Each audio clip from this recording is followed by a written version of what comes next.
Series, इसमें हम देखने वाले हैं अनग्रुप्ड फ्रीक्वेंसी डिस्ट्रीब्यूशन। देखो अनग्रुप मतलब क्या, जिसको आपने ग्रुप नहीं किया है बराबर, ठीक है।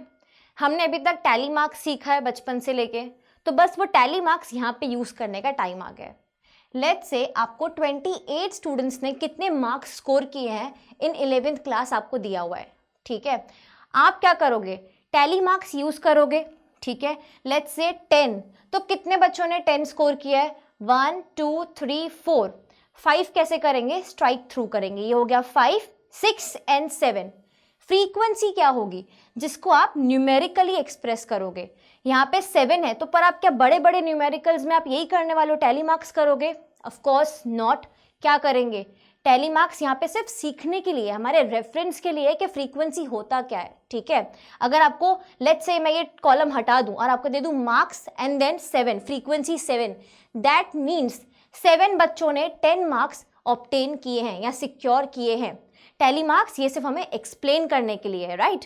तो लेट्स सी यहाँ पे 15 है, तो कितने बच्चों ने स्कोर किए 15 मार्क्स, 9। जब आप ये फ्रीक्वेंसी न्यूमेरिकल फॉर्म में एक्सप्रेस कर रहे हो, ये हो जाता है हमारा discrete series. I hope this is clear by now. Moving on to the third series जो हमारा है कंटिन्यूअस सीरीज। अब देखो कंटिन्यूअस सीरीज में हम डायरेक्टली देखेंगे ग्रुप्ड फ्रीक्वेंसी डिस्ट्रीब्यूशन, क्योंकि यहाँ पे आपको ग्रुप करना जरूरी है। आप कंटिन्यूअस सीरीज में क्लास बनाने वाले हो, 0 to 10, 10 to 20, मतलब आप डेटा को ग्रुप कर रहे हो, ठीक है। और उसके लिए कुछ इंपॉर्टेंट टर्म्स हैं जो हमें सीखना जरूरी है। देखो continuous series is that series which represents continuous variables, ठीक है। जो वेरिएबल्स कंटिन्यू है, हमने पहले देखा था वेरिएबल में, right, continuous variable, discrete variable, ठीक है। तो वही है यहाँ पे, showing range of value different item of the series, ठीक है। लेट्स से यहाँ पे हमने देखा कि 10 मार्क्स कितने बच्चों ने स्कोर किए हैं, ठीक है। लेकिन अगर मैं आपको बोलूँ कि 0 से 10 में कितने बच्चों ने 0 to 10 मार्क्स हैं और कितने बच्चों ने ऑब्टेन किए हैं 0 से 10 के बीच में, वो आप क्या करोगे, वो होगा हमारा प्रिपेयर कंटिन्यूअस सीरीज में, कि 0 मार्क्स वाला बच्चा भी हो सकता है और 1 मार्क वाला, 10 मार्क वाला, 4 मार्क वाला बच्चे हो सकते हैं जो ये मार्क्स ऑब्टेन करते हैं। तो क्या आप हर एक के लिए डिस्क्रीट सीरीज में बनाओगे कि 0 marks, 1 mark, 2 mark, 3 mark, 4 mark? Of course not. क्या करोगे, रेंज बनाओगे, 0 to 10 मार्क्स कितने बच्चों ने ऑब्टेन किए, ये कहाँ पे होगा, कंटिन्यूअस सीरीज में। स्टार्ट करने से पहले कुछ इंपॉर्टेंट टर्म्स है जो हमें सीखने हैं। सबसे पहला है क्लास। देखो क्लास क्या होता है, जो मैं आपको बोल रही हूँ, 0 to 10, 10 to 20, 20 to 30, कुछ भी हो सकता है, 0 to 5, 5 to 10, 10 to 15, these are known as class, ठीक है। Class hereby means a group of members in which the items are placed such as 0 to 10, 10 to 20, 20 to 30 and so on, ठीक है। जहाँ तक आपका हाईएस्ट मार्क्स जा रहा है वहाँ तक आपको क्लास प्रिपेयर करनी है। ये हो गया क्लास।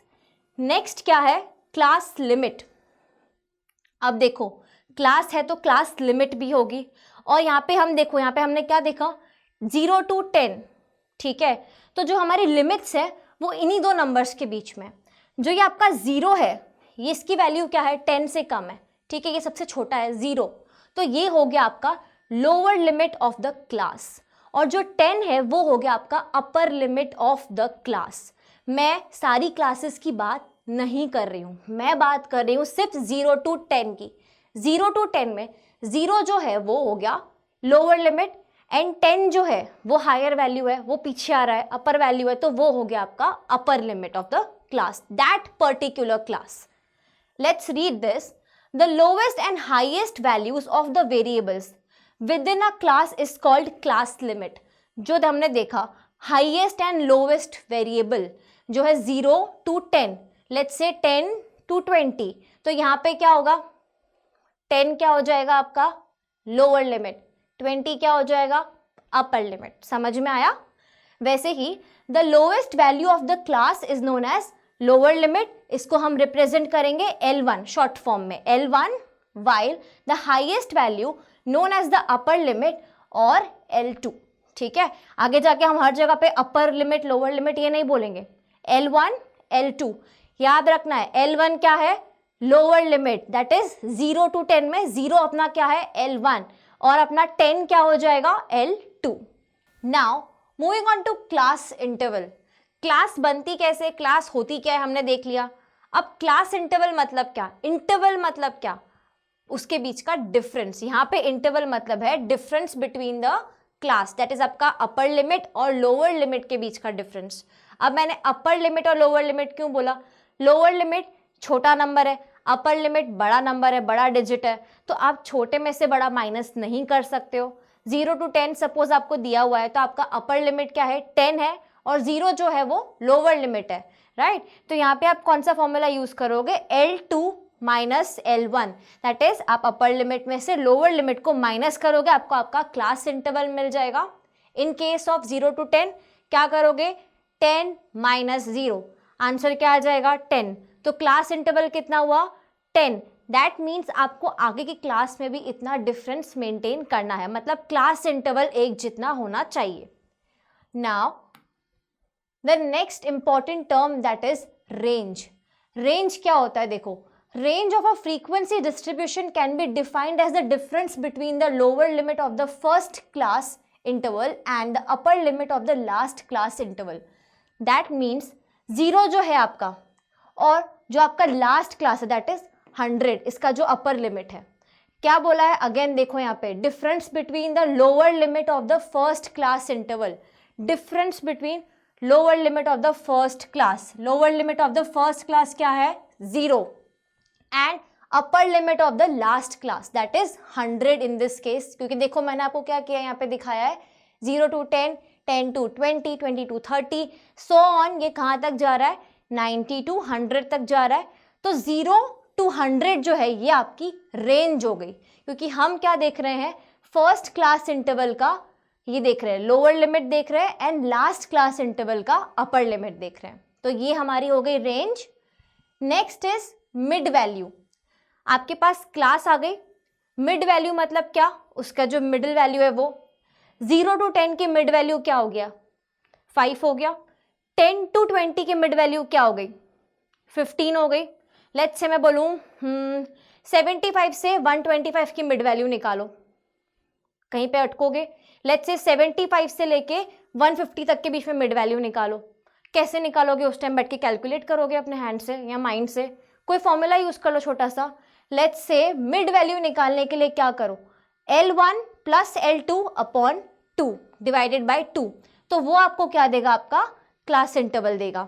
जैसे इन दिस केस एग्जाम्पल में क्या दिया हुआ है, 20 to 30, इसका आपको क्या निकालना है, मिड वैल्यू। कैसे करोगे, 20 प्लस 30 डिवाइडेड बाई 2, आपका मिड वैल्यू क्या आ गया, 25। जहाँ पे सिंपल है वहाँ पे हम अपने दिमाग से कर सकते हैं, अगर आपको लग रहा है फिगर कॉम्प्लिकेटेड है, हार्ड है, तो आप ये फॉर्मूला यूज कर सकते हो। What, to find out mid value. अब क्या है अपना नेक्स्ट है frequency. Frequency refers to the number of item that is number of observations falling within a particular class. मैंने आपको दिखाया था आगे डिस्क्रीट सीरीज में कि 10 मार्क्स कितने बच्चों ने ऑब्टेन किए थे, 7।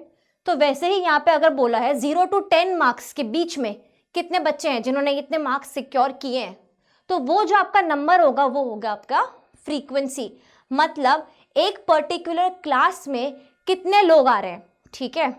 लेट्स से 0 to 10 मार्क्स आपके क्लास में 9 बच्चों ने स्कोर किए हैं, 0 to 10 के बीच में, किसी का 0 आया है, किसी का 10 मार्क्स आए, किसी के 7 आए, ठीक है। तो फ्रीक्वेंसी क्या हो जाएगी, 9।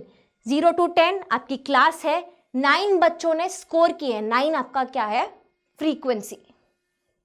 The last important term that is class frequency. The number of observation corresponding to a particular class is known as class frequency or the frequency of that particular class. That's it. जो मैंने अभी आपको बोला वही, 0 to 10 में 9 है, तो 9 किस चीज़ की फ्रीक्वेंसी है, 0 to 10 की फ्रीक्वेंसी, इस पर्टिकुलर क्लास की फ्रीक्वेंसी है। 10 to 20 में अगर 5 बच्चे हैं तो उसको आप ऊपर नहीं मेंशन करोगे, वो किसकी फ्रीक्वेंसी है, 10 to 20 वाले क्लास की फ्रीक्वेंसी है। ऑफ कोर्स जो जिसके सामने लिखा है वो उसी क्लास को बिलोंग करता है, that's it, simple as that. It is denoted generally by F। अब जो आपकी क्लास फ्रीक्वेंसी है उसको आप किससे डिनोट करोगे, बाय स्मॉल एफ, ठीक है, जो भी आपका 9 था वो क्या हो गया एफ, दैट इज हमने यहाँ पे देखा था, देखो यहाँ पे हमने देखा था फ्रीक्वेंसी जो है यहाँ पे स्मॉल एफ लिख के आप ये सारी फ्रीक्वेंसीज को डिनोट कर सकते हो। The last point is the sum of frequencies is denoted by sigma F और capital N. Sum of frequencies मतलब क्या, ये हमारे पास जो एग्जाम्पल है ये डिस्क्रीट सीरीज का एग्जाम्पल है, बट सम ऑफ फ्रीक्वेंसीज सब जगह निकलेगा, इंडिविजुअल सीरीज में भी, डिस्क्रीट में भी एंड कंटिन्यूअस में भी। सम मतलब क्या, एडिशन करना फ्रीक्वेंसीज का। यहाँ पे आपको फ्रीक्वेंसी दी हुई है, क्या दिया हुआ है 7, 9, 8 एंड 4। इनका सम मतलब क्या, इनको ऐड कर दिया मैंने। अब जब इनको एडिशन किया है तो मैं इसको कैसे डिनोट करूंगी, बाय सिग्मा एफ और बाय कैपिटल एन, जो आपको कंफर्टेबल लगे उससे आप डिनोट कर सकते हो। पर क्या डिनोट कर सकते हो उससे, इनका एडिशन जो है ये जो टोटल आ रहा है इसको आप क्या लिख सकते हो, सिग्मा एफ और कैपिटल एन, ठीक है। ये आपका हो गया। Till here we are done with the important terms of continuous series. We have seen individual and discrete series. अब continuous series के important terms देख लिए, उसके कुछ example देखेंगे. Let us move on to the next video.